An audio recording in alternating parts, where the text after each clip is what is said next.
ಬೆಂಗಳೂರಿನಲ್ಲಿ ATM robbery 1,30,30,00,000 ಮಂಗಮಾಯ್ 6 ಕೋಟಿ ಚಿಲ್ಲರೆ ರಿಕವರಿ.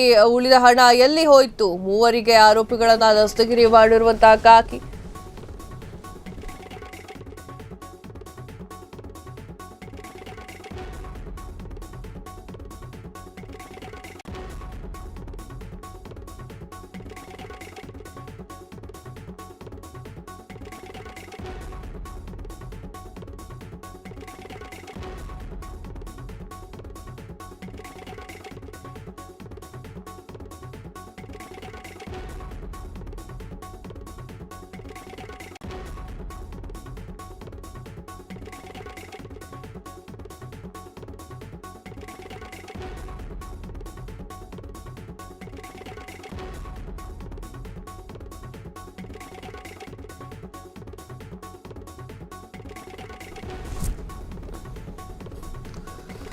ಬೆಂಗಳೂರಿನಲ್ಲಿ ಎಟಿಎಂ ರಾಬರಿ 1,30,30,00,000 ಮಂಗಮಾಯ್ 6 ಕೋಟಿ ಚಿಲ್ಲರೆ ರಿಕವರಿ. ಉಳಿದ ಹಣ ಎಲ್ಲಿ? ಮೂವರಿಗೆ ಆರೋಪಿಗಳನ್ನ ದಸ್ತಗಿರಿ ಮಾಡಿರುವಂತಹ ಖಾಕಿ. ಉಳಿದವರಿಗಾಗಿ ಶೋಧ ಕಾರ್ಯ. 3 ಲಕ್ಷದ ಲಿಕ್ಕರ್ ಕುಡಿದಿರುವ ಶಂಕೆ. ಉಳಿದ ಹಣ ಎಲ್ಲಿರೋದು ಅನ್ನುವಂಥದ್ದೇ ಪ್ರಶ್ನೆ. ಆ ಪ್ರಕರಣದ ಹಣ ಖರ್ಚು ಮಾಡೋದಕ್ಕೂ ಕೂಡ ಆ ಪ್ರಮಾಣದ ಹಣವನ್ನು ಖರ್ಚು ಮಾಡೋದಕ್ಕೂ ಕೂಡ ಆಗೋದಿಲ್ಲ, ಯಾಕಂದರೆ ಟೈಮ್ ಇರಲಿಲ್ಲ. ತಲೆನೋವಾದ 1 ಕೋಟಿಯ ರಹಸ್ಯ ಹೆಂಗೆ ಕೇಳಿದ್ರೂ ಕೂಡ ಬಾಯಿ ಬಿಡ್ತಾ ಎಲ್ಲ ಆರೋಪಿಗಳು. ತಮಿಳುನಾಡಿನಲ್ಲಿ ಬೀಡು ಬಿಟ್ಟಿರುವಂತಹ ಕರ್ನಾಟಕದ ಖಾಕಿ ಖಾತೆ ಏನು ಹೇಳ್ತೀನಿ ಕೇಳಿ. ಮೊದಲನೇದಿಂದ ಹೇಳ್ತೀನಿ. 7 ಕೋಟಿ ರಾಬರಿ ಆಗುತ್ತೆ. ಪ್ರಕರಣ ಭೇದಿಸ್ತಾರೆ ಪೊಲೀಸರು. ಬೆಂಗಳೂರಿನಲ್ಲಿ ನಡೆದಂತಹ 7 ಕೋಟಿ ರಾಬರಿ ಪ್ರಮಾಣದಲ್ಲಿ ದೇಶದಾದ್ಯಂತ ಭಾರೀ ಸಂಚಲನವನ್ನು ಸೃಷ್ಟಿ ಮಾಡಿತ್ತದು. ಈಗ ಪ್ರಕರಣವನ್ನು ಕರ್ನಾಟಕ ಪೊಲೀಸರು ಭೇದಿಸಿದ್ದಾರೆ. ಇದರ ಬೆನ್ನಲ್ಲೇ ದರೋಡೆಕೋರರ ವಿರುದ್ಧ ಪೊಲೀಸರು ಕಾರ್ಯಾಚರಣೆಯನ್ನು ನಡೆಸಿದ್ರು. ಅದರಲ್ಲಿ ಸಾಕಷ್ಟು ವಿಚಾರಗಳು ಹೊರಗೆ ಬಂದಿದೆ.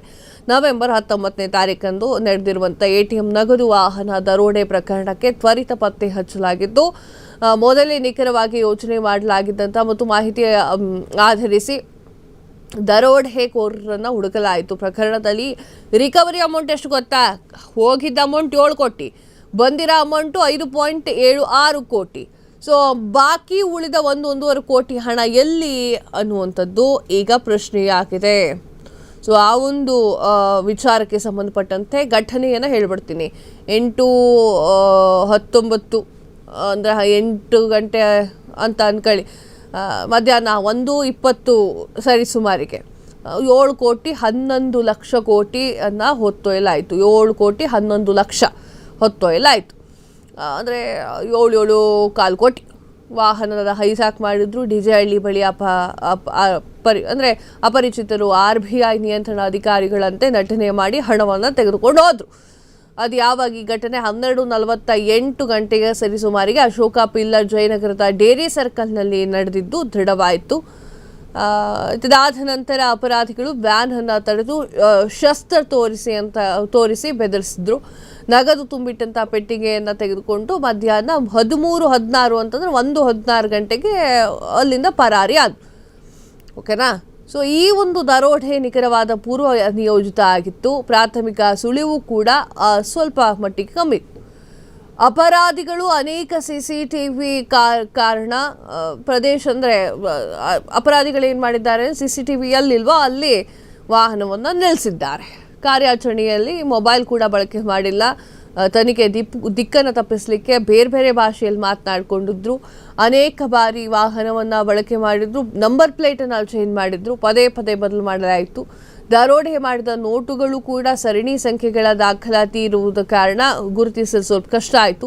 ಅಧಿಕೃತವಲ್ಲದ ಮಾಧ್ಯಮ ವರದಿಗಳ ಆರಂಭಿಸಿ ತನಿಖೆಗಳನ್ನು ದಿಕ್ಕು ತಪ್ಪಿಸಲಾಯಿತು. ಅದಾದಮೇಲೆ ಎಲ್ಲವನ್ನು ನೋಡಿ ಅವರನ್ನು ಹಿಡಿಯಲಾಯಿತು. 54 ಗಂಟೆಯೊಳಗಡೆ 3 ಆರೋಪಿಗಳನ್ನ ಬಂಧನ ಮಾಡಲಾಯಿತು. 60 ಗಂಟೆಯೊಳಗಡೆ 5.76 ಕೋಟಿ ವಶಕ್ಕೆ ಪಡೆದುಕೊಳ್ಳಲಾಯಿತು. ಅವ್ರು ಏನು ಹೇಳ್ತಿದ್ದಾರೆ ಅಂದರೆ 3 ಲಕ್ಷ ಎಣ್ಣೆ ಹೊಡೆದು ಖಾಲಿ ಮಾಡಿದ್ವಿ, ಹಾಗೆ ಉಳಿದಿರೋದಿಲ್ಲಪ್ಪ, ಅದಕ್ಕೋಸ್ಕರ ಪೊಲೀಸರು ಹುಡುಕ್ತಾ ಇದ್ದಾರೆ. ಕ್ಷಣ ಕ್ಷಣದ ಸುದ್ದಿಗಳಿಗಾಗಿ ಫ್ರೀಡಂ ಟಿವಿ ಸಬ್ಸ್ಕ್ರೈಬ್ ಮಾಡಿ, ಲೈಕ್ ಮಾಡಿ ಹಾಗೂ ಫಾಲೋ ಮಾಡಿ. ಹೊಸ ಸುದ್ದಿಗಳ ನೋಟಿಫಿಕೇಶನ್ಗಾಗಿ ಬೆಲ್ ಐಕಾನ್ ಮೇಲೆ ಕ್ಲಿಕ್ ಮಾಡಿ.